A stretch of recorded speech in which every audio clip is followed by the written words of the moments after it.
საქართველოს ტერიტორიის 40% ტყეებს უკავია. აქედან 425 ჰექტარზე 400 წლოვანი მუხნარის ტყეა გაშლილი და მას ქუთაისის ფილტვებსაც უწოდებენ. კლიმატური ცვლილებების ფონზე წითელ ნუსხაში შესული იმერული მუხის ტერიტორია უმნიშვნელოვანეს როლს ასრულებს ქალაქის ჟანგბადით მომარაგებაში. თუმცა 10 წლეულების განმავლობაში უკანონო ჭრებმა, ნარჩენებით დაბინძურებამ, ნიადაგის დაჭაობებამ და სხვა ფაქტორებმა ტყე ძალიან დააზიანა.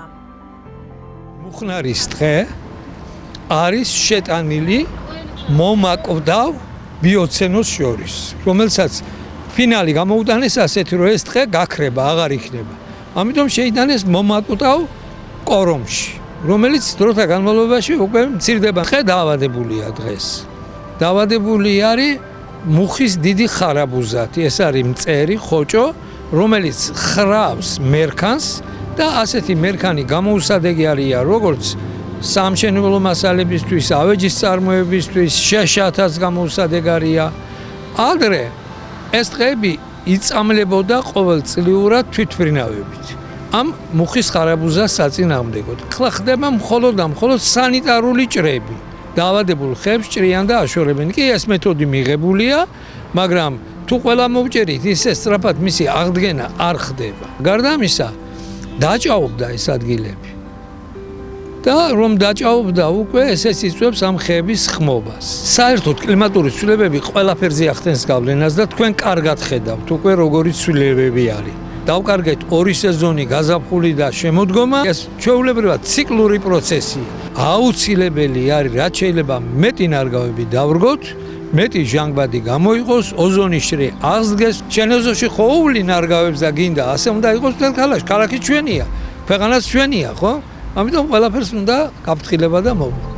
მუხნარის ტყეში ხეების გადარჩენისა და განახლების მიზნით ეროვნულმა სატყეო სააგენტომ სამუშაოები 2018 წელს დაიწყო. უკონტროლო ძოვებისა და ავტომობილების გადაადგილებისაგან ხეების დასაცავად 2021 წელს 11 კილომეტრზე მეტი ტერიტორია შემოიღობა. ჩატარდა როგორც ბუნებრივი განახლების ხელშეწყობის ღონისძიებები, გაიწმინდა წყალსაწყვეტი არხებით, რომელიც თავის მხრივ ნიადაგთან დაკავშირებულ პრობლემებს ქმნიდა. ერთ-ორ ადგილზე ახალი არხების მოწყობაც მოხდა. ჩატარდა სანიტარული ჭრებიც, იმიტომ რომ ზოგიერთი ხის გადარჩენა სამწუხაროდ შეუძლებელი იყო და აუცილებელი იყო ამ სახის ჭრების ჩატარებაც. შემოღობიდან მეორე წელსვე გაჩნდა თავად წამოსული მოზარდ-აღმონაცენი ტერიტორიაზე და მათი რაოდენობა 5000 ცალი და მეტი გახდათ ჰექტარზე. თამამად შეგვიძლია ვთქვათ, რომ ქუთაისის მუხნარის მდგომარეობა დღის განმავლობაში დამაკმაყოფილებელი და უფრო მეტია, გაუმჯობესებისკენ მიდის. მუხნარის ტყის მთავარ გამოწვევად კვლავ რჩება მუხის დიდი ხარაბუზა, რომელიც გამეჩხერებულ კორომებში, ხის ღეროებსა და ტოტებზე დებს კვერცხს. იკვებება ლაფნითა და მერქნით. თუმცა მუხის დიდი ხარაბუზა დღეის მდგომარეობით დასუსტებულ სახეობადაა შეფასებული. მუხის დიდი ხარაბუზა შეიძლება ითქვას გადაშენების საფრთხის წინაშე მყოფ სახეობად ითვლება ევროპის მასშტაბით. შესაბამისად, მის წინააღმდეგ ბრძოლის ღონისძიებების, ესეთ ვთქვათ, რეკომენდაციები არ გვაქვს. თავად მწერის ბიოლოგიიდან გამომდინარეც შეწამლა მსგავსი სახის ღონისძიებები არ გახლავთ ეფექტური. იქიდან გამომდინარე, რომ ეს მწერი ძირითადად უკვე დასუსტებულ ხეებს ესახავს და უკვე დასუსტებულ ხეებს აზიანებს, იმ შემთხვევაში თუ ქუთაისის მუხნარში ჩვენ გვექნება ჯანსაღი ახალგაზრდა მუხები, ის ასეთი ზიანის მოტანას ვეღარ გააგრძელებს.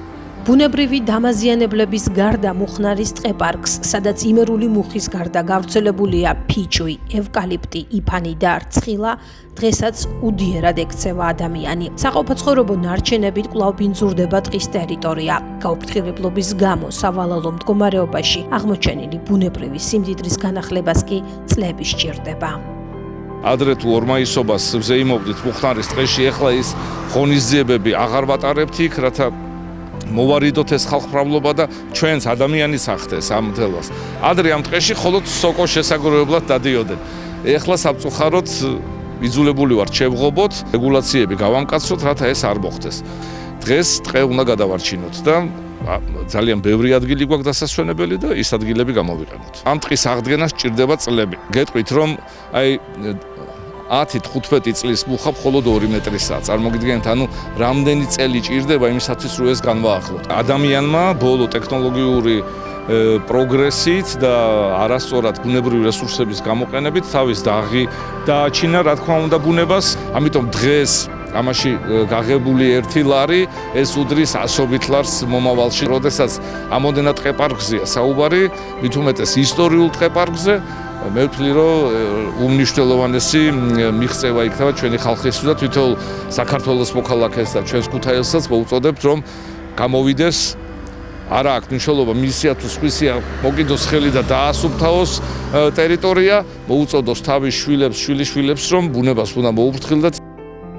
ტყეებზე ნეგატიურ ზეგავლენას სოციალურ-ეკონომიკური განვითარებაც ახდენს, რაც მსოფლიოს მასშტაბით კლიმატის ცვლილებასთან ერთად ტყის ხანძრების რისკს ზრდის. კოპერნიკის კლიმატის ცვლილების სამსახურის მონაცემებით 2024 წელი დედამიწაზე ყველაზე ცხელი წელი იყო. გარემოს დაცვის ექსპერტი მამუკა გვილავა აღნიშნავს, რომ 1.5 გრადუსით ტემპერატურის მატება უარყოფითად აისახება როგორც ბუნებაზე, ასევე ადამიანებზე. სამწუხაროდ არ მინდა ალარმისტი რომ ვიყო, მაგრამ არ არის შორს ის დრო, როცა ჩვენ ქალაქებში შეიძლება ესეთი მდგომარეობა იყოს და მინიმუმ ყველაფერი უნდა გავაკეთოთ, რომ შევარბილოთ ეს მდგომარეობა. რაც შეიძლება ნაკლები მანქანა უნდა დადიოდეს, საზოგადოებრივი ტრანსპორტი გავავითაროთ. მინიმუმ ქალაქებში აგრძალული უნდა იყოს საერთოდ რამის მოჭრა. ადამიანები, რომლებიც მაღალი ტემპერატურის ქვეშ მოუწევთ და სითბური ტალღების ქვეშ მოუწევთ ცხოვრება და ეს პირველ რიგში დაარღვევს ბავშვებს, მოხუცებს და არაგადამდები დაავადებულებებს და შემდეგ მიყვება მთელი საზოგადოებაც.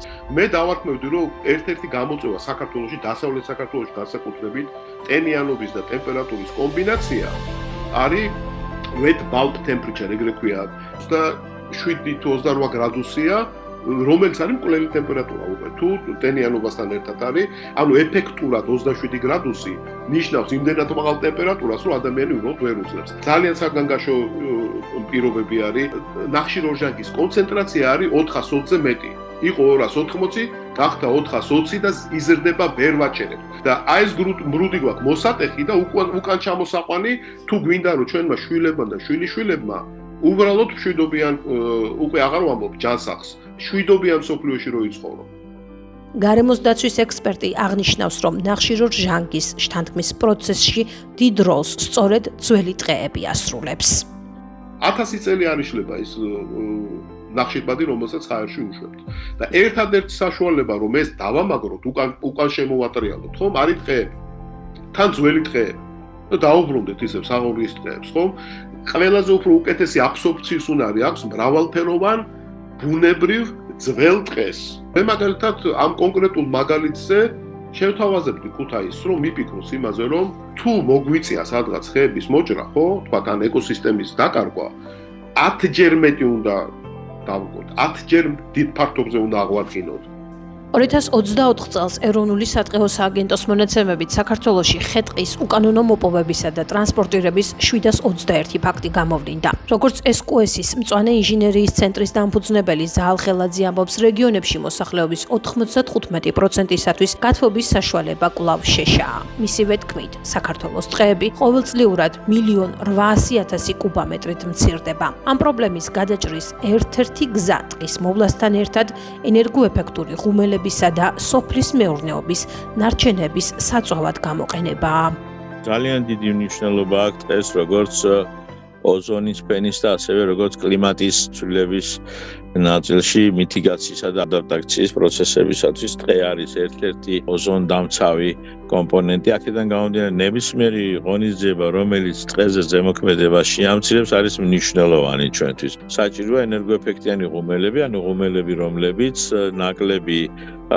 ნაკლებ შეშას მოიხმარენ, ნაკლებ ბიომასას მოიხმარენ და უფრო მეტ სითბოს იძლევიან. ეს იძლევა საშუალებას, რომ ჩვენ შევაცვლოთ ტყეზე ზეწოლა. დღეს არსებული ღუმელები, რომლებიც ჩვენ გვაქვს მოსახლეობაში 35-40% ენერგოეფექტიანობისა და ენერგოეფექტიანი ღუმელები კი 75-80% სიძლევიან სითბოსას, სასარგებლო სითბოსას გასათბობ არეალში. აქედან გამომდინარე, ორჯერ ნაკლებ ხე-ტყეს წვავენ. ღუმელთან ერთად საწვავსაც დიდი მნიშვნელობა აქვს, იმიტომ რომ თუ ჩვენ გამოვიყენებთ სველ შეშას, რომელიც ახლა ძირითადად რომელიც გამოყენებაც ხდება ჩვენს რეგიონებში, არა, მაშინ მისი თბოუნარიანობა 2.8 კილოვატია. ანუ ხოლო მშრალი შეშის და ბრიკეტი პელეტის 4 და 8 კილოვატია კილოგრამზე.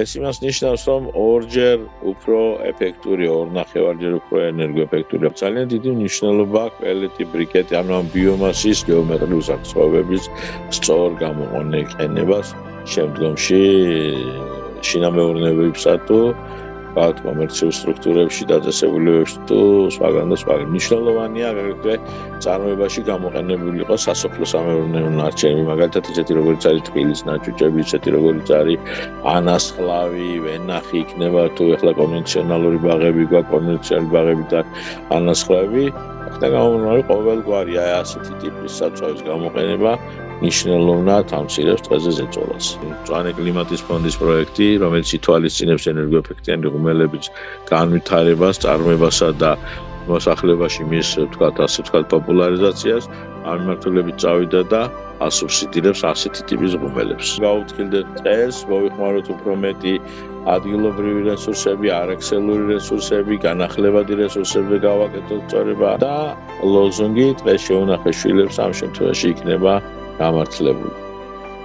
ტყეები ბუნების საჩუქარია და არ უნდა დავივიწყოთ, რომ მუხნარის ტყე ქუთაისის სუნთქვაში ეხმარება, გვაძლევს უნიკალურ რეკრეაციულ ზონას, სადაც წლების წინ ირმებიც კი ბინადრობდნენ.